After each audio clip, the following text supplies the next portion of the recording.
Okay, ladies and gentlemen, let's talk about the age of political revolutions. There is a time period in world history called the age of revolutions. And the world for tens thousand years has basically been one of monarchs, pharaohs, kings, um, rulers that have oppressed other people. Their power is above everybody else. And of course, we start getting into the age of enlightenment when political philosophers start to come up with some interesting ideas, including these ideas that people should have greater rights, that maybe God believes that man is to be free, that everyone, including government, should be held accountable to the law, and then ultimately that maybe the government should be run by the people.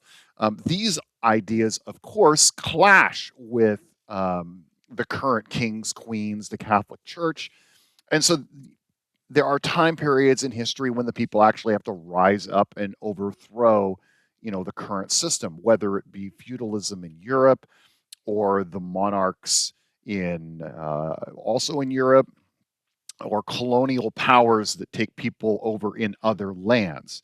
So this is what the age of revolutions really is about. And just remember something: a revolution is a major change from the way things were in the past. People have been ruled a certain way for thousands of years, and now they're going to have the opportunity to decide to determine how they're going to be governed. Now, a political revolution means that the people actually overthrow the government, and that's what this section is about. Later sections, we start talking about non-political revolutions. This is when you get something invented, new technology, or a new system of doing things actually impacts society in a major way. So things like the agricultural revolution, the computer revolution, the industrial revolution, those are like non-political revolutions. So let's look at three major revolutions where the world goes from how it used to be governed to more of how it's the foundations of how it's actually governed right now. Let's start with the triggers to two of the revolutions. That's the French Revolution and the American Revolution. And a lot of it has to do with taxes. On the left side, you have the primary tax that really gets people teed off against the French king, and that is a tax on flour. And you actually had a little uprising called the Flour Wars that happens before the French Revolution, where people just get outraged over the price of flour and then, of course, bread, and revolt. In the United States, there's because Britain is in so much debt from fighting France, they start taxing everything imaginable: tea, molasses, stamps, which is like imports on anything that has paper on it.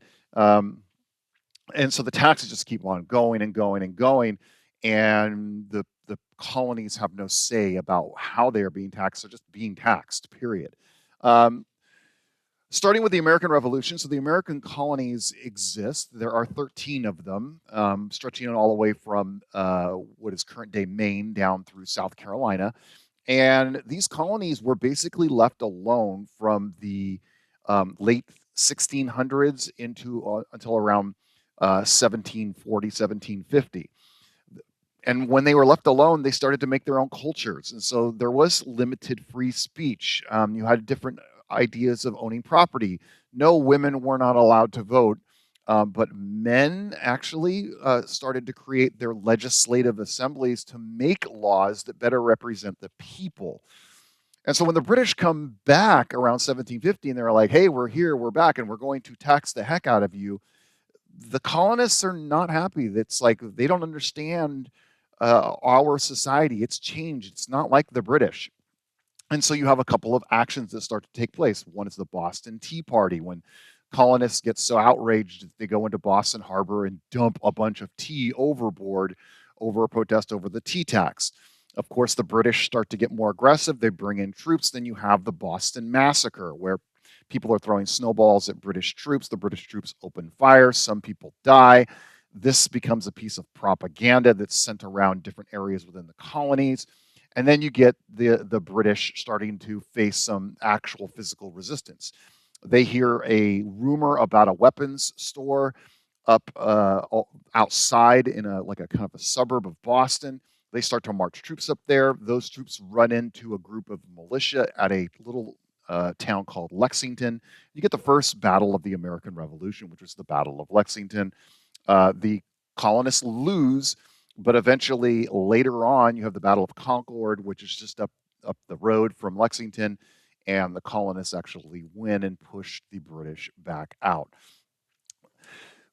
During the beginning months of the American Revolution, they create the Declaration of Independence, which makes the United States officially its own country. It is created by Thomas Jefferson with a lot of work, and immediately all the people that write this document become treasonous to the British Crown. There is some attempt to try to get a woman's influence into the Declaration of Independence. One notable is letters from Abigail Adams, who is the wife of eventually the second president, John Adams. Says, don't forget the women, and she's basically kind of ignored, and her husband is kind of condescending to her, and that's pretty much the political involvement that women had in the American Revolution. The turning point of the Revolution, because the British pretty much kicked the colonies around for a while, is George Washington crossing the Delaware River and launching a sneak attack against German mercenaries. It gets people all revved up that the American military actually can be a thing. It's not just the colonies loosely working together. Of course, George Washington eventually pins the British forces down at the Battle of Yorktown, and they are forced to surrender. Of course, George Washington ends up becoming the first president of the United States. And basically, the end of that battle means the United States declares its full independence. That is the result, of course, of the American Revolution. The French Revolution is a little different. You have three estates. You have the first estate, which is royalty and the clergy. Second estate, which is the landowning nobles. And then third estate is pretty much everybody else, mainly peasant class. These guys are both pretty well off. These guys are really, really, really poor, mainly subsisting on bread and watery soup to survive. Eventually, due to things like the price of bread, there is a revolt, and the peasant class, with some help of some soldiers that do not like the current king, who is King Louis XVI, storm a fortress called the Bastille and start to change the method and a tone of overall government.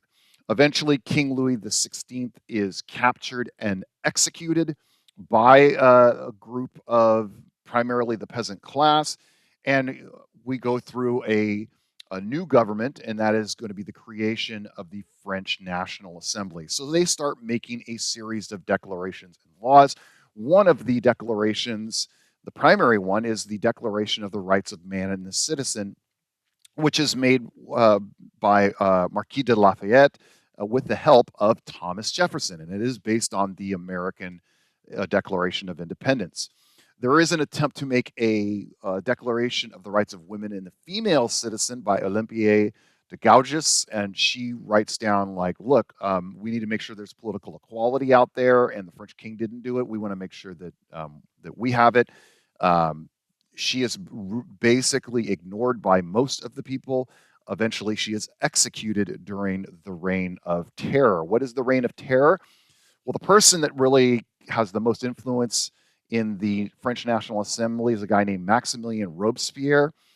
He just simply believes that how you get people to kind of believe in justice in the world is you terrorize everybody, that and everybody is equally pretty miserable during this time. And if you do not agree with Robespierre, if you do anything that seems kind of bourgeois, meaning like wealthy or rich class, you're pretty much killed. And somewhere in the realm of 60,000 people are taken to the guillotine and killed during this time of the Reign of Terror, led by Maximilien Robespierre. Of course, the end comes with Napoleon Bonaparte. Napoleon Bonaparte comes to power. Eventually, Robespierre is also executed, and the Reign of Terror ends. And Napoleon kind of brings what is known as an enlightened dictatorship, where there is some form of rule of law and civil codes and liberty that does exist.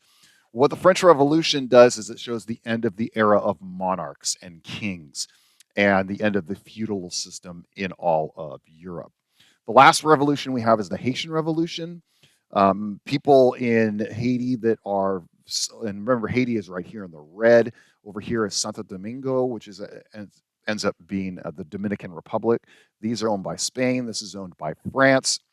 A lot of slaves that help produce coffee and sugar on this island.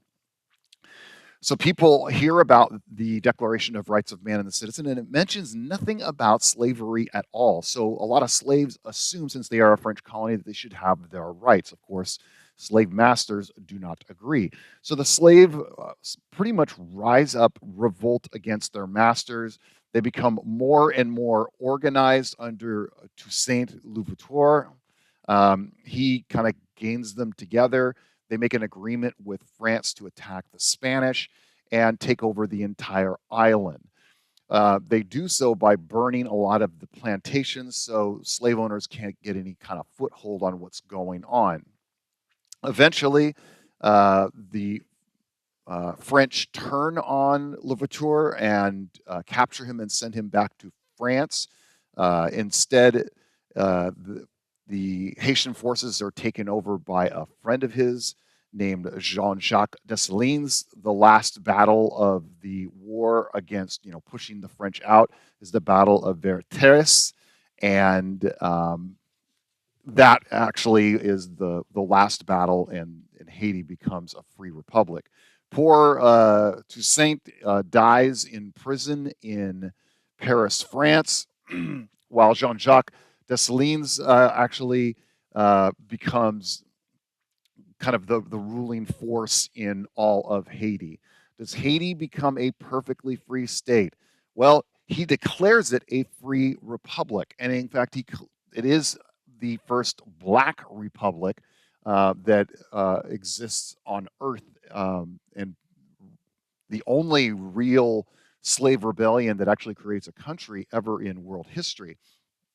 But he does do some things that are kind of not great. He does order the massacre of anybody that is white on the island that participated at all with supporting, the French or the Spanish or any European power to oppress people that are black. So there's actually are massacres that take place, and whites are not allowed to own land, that kind of thing. So that when we talk about it, is it a free society? It is definitely not a perfectly free society, just like the United States or France were after the revolutions. But overall, it is a successful slave revolution that creates an independent black republic. Of course, other countries see what's going on around Latin America, and they have their own revolutionary wars that happen. Places like Colombia, like Venezuela, Uruguay, Argentina, Brazil, they eventually overthrow their Dutch and French and Spanish and Portuguese colonial masters. And over the course of these early to mid 1800s, they become their own independent countries. All right. But the three we're focused on here is the American Revolution, which is, of course, overthrowing or throwing out the British forces. Thomas Jefferson being the primary revolutionary, the idea of life, liberty, the pursuit of happiness, equality. The cause, of course, taxation without representation. And it's the first colony that actually overthrows a European power and creates a democratic republic. Remember, the French Revolution is against King Louis XVI. Napoleon and Robespierre are considered kind of the revolutionaries. The Robespierre is a lot worse, though, and Napoleon is seen as more of a positive figure. The framing of liberty, equality, and fraternity, and of course, getting rid of the absolute monarch. The first European country to eliminate the monarch will not be the last, obviously. And of course, the Haitian Revolution, where Napoleon is now the leader of France, and so it's kind of like we need to get his forces out of Haiti. Louverture is, of course, the primary revolutionary figure.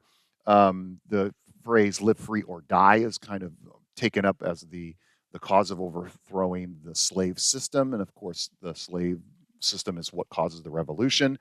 And the first successful national revolution that is inspired, that becomes an independent state, okay, and that is Haiti. And that is the age overall of revolutions.